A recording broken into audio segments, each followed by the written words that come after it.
Ya, baik. Kita akan mulai Bapak Ibu Saudara. Shalom, selamat malam. Bersyukur bisa berjumpa Bapak Ibu Saudara di kedalaman Alkitab online. Malam hari ini akan belajar tentang kembali lagi tentang Tritunggal ya. Sebenarnya sudah pernah saya bawakan dalam beberapa waktu lalu, tapi saya rindu mengangkat isu ini lagi ya. Isu yang sangat menarik dan bagi saya ini anugerah anugerah bagi kita ya untuk kita bisa belajar tentang kehebatan Tuhan kita yang dahsyat ya. Tuhan kita yang luar biasa. Mari sebelum kita mulai, kita akan berdoa. Terima kasih Tuhan Yesus, kami bersyukur malam hari ini kami rindu belajar kebenaran firman Tuhan. Pimpin kami ya Roh Kudus, penuhi setiap kami supaya kami dapat memahami kebenaran firman Tuhan. Terima kasih Tuhan, kami berdoa ucap syukur dalam nama Tuhan Yesus Kristus. Haleluya. Amin. Amin. Amin. Ya, baik Bapak Ibu, kita akan mengangkat satu isu yang saya sudah sampaikan, yaitu isu tentang Tritunggal. Ya, beberapa waktu lalu saya mendengar penjelasan Tritunggal dari seorang hamba Tuhan, dan ternyata saya dengar itu jadinya Sabellianisme, ya, Sabellianisme atau oneness ya. Nah, cara tahunya gimana? Kalau Sabellianisme itu ilustrasinya begini. Misalnya saya Yuval Sianto. Kalau saya di rumah saya adalah papa. Kalau saya di luar saya adalah pendeta. Kalau saya di hadapan orang tua saya adalah anak.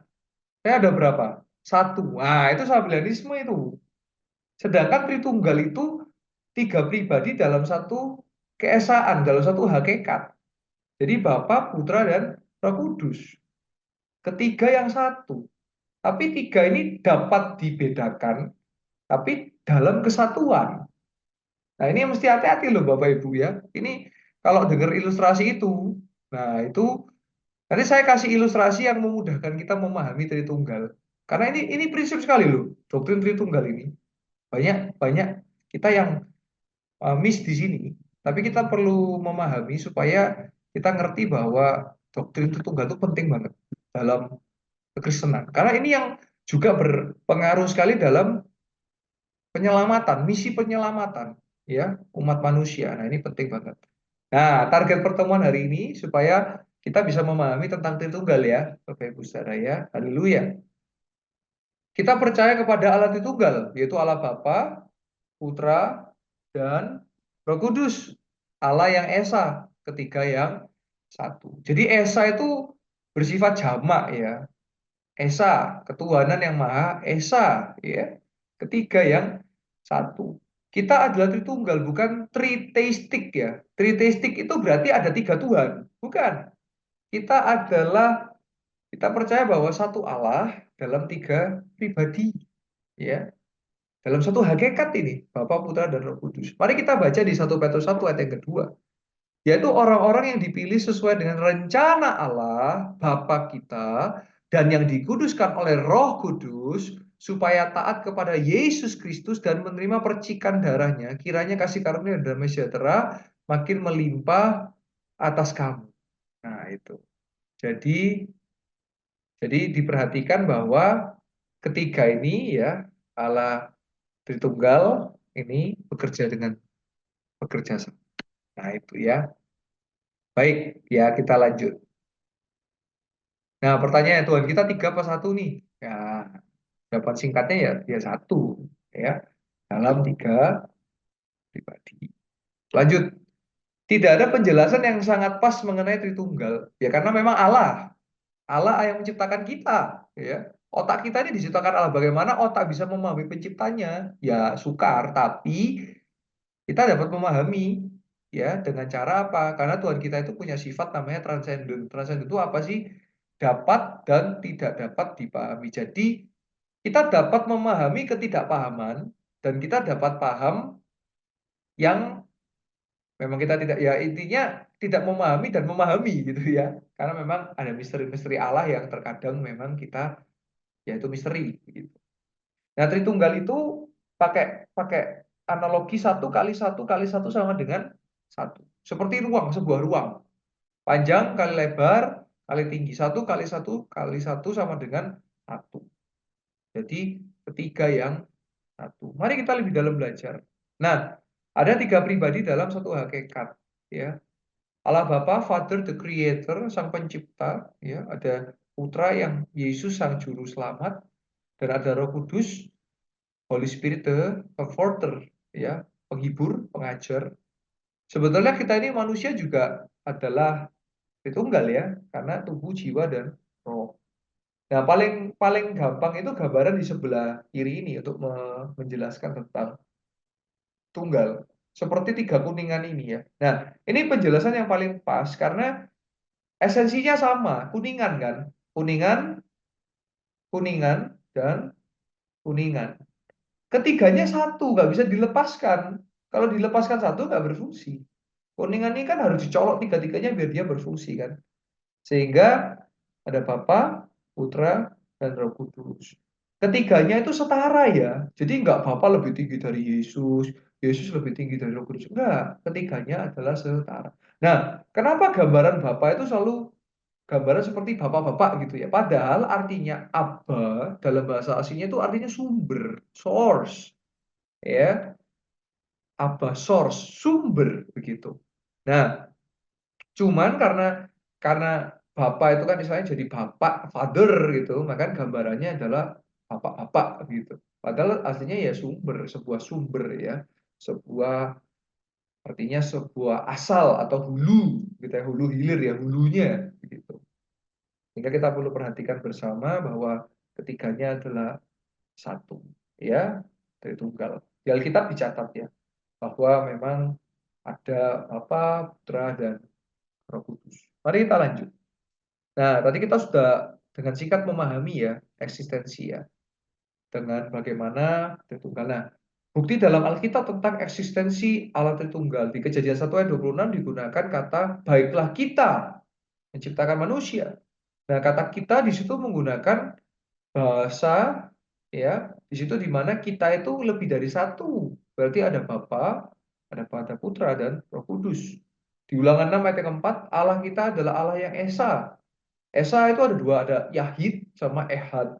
Ini menggunakan kata Ehad. Ehad itu jamak atau plural. Jadi lebih dari satu. Ya, kalau bahasa Inggris itu ditambah S misalnya ya, kayak misalnya kayak things ya, berarti dia lebih dari satu. Yohanes 8 ayat 58, sebelum ada Abraham, Yesus sudah ada. Jadi pada saat itu ahli-ahli Taurat sedang mencoba Yesus.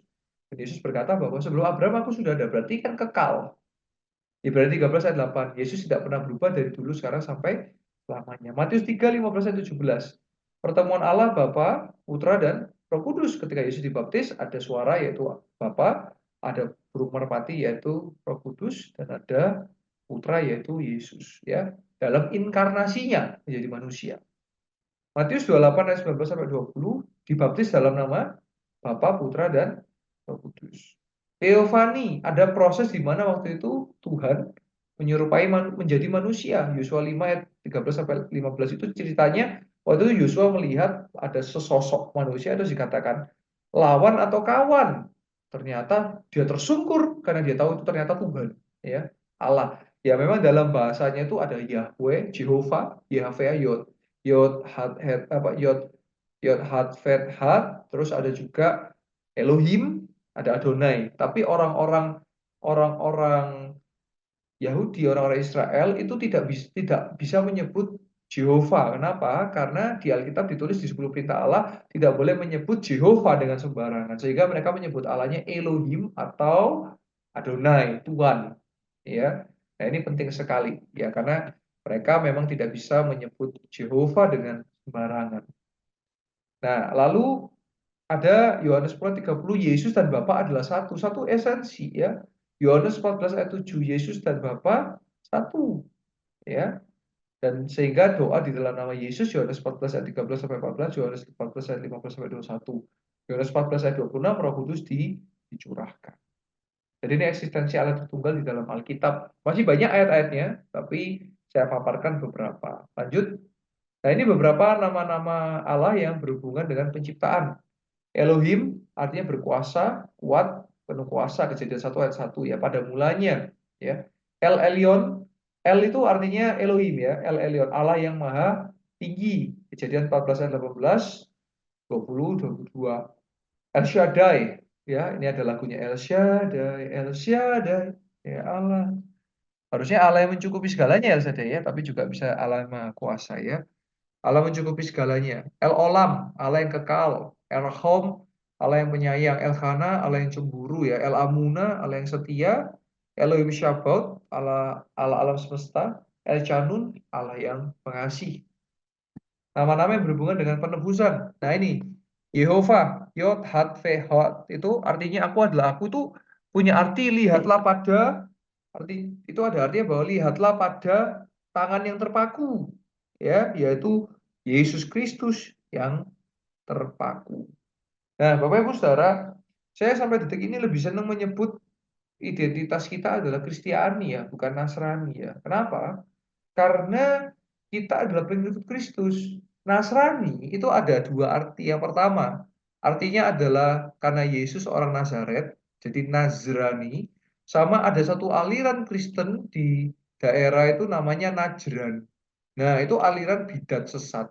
Sehingga Najrani. Nah, kalau saya lebih seneng sih Kristiani ya, karena ada Kristusnya. Jadi, kalau saya di forum umum gitu, saya doakan dengan Kristiani ya, bukan doakan dengan Nasrani ya, karena di Nasrani nggak ada kata Kristusnya gitu. Sedangkan kita ini kan Kristiani. Nah, makanya ada Christianity ya. Artinya pengikut-pengikut Kristus. Ya, jadi Jehovah, Yod, Hat, Hat itu artinya lihatlah pada tangan yang terpaku, yaitu Yesus itu yang terpaku ya. Terus Jehovah Rafa, Tuhan yang menyembuhkan ya. Jehovah Rafa, Allah yang menyembuhkan ya. Terus Jehovah Jireh ya, Allah yang menyediakan. Ada Jehovah Nisi, Allah panji-panjiku. Jehovah Kadish atau Kadosh atau Kudus ya Indonesianya, Allah yang menguduskan. Jehovah Shalom, Tuhan damai kita. Jehovah Shidkenu, Tuhan kebenaran kita. Jehovah Shammah, Tuhan hadir di situ. Ya, ini nama-nama Allah ya. Jadi nama-nama Allah disertai dengan sifatnya. Itu. Ya, itu saja Bapak Ibu Saudara yang mau saya paparkan malam hari ini. Mungkin ada yang mau bertanya, silakan.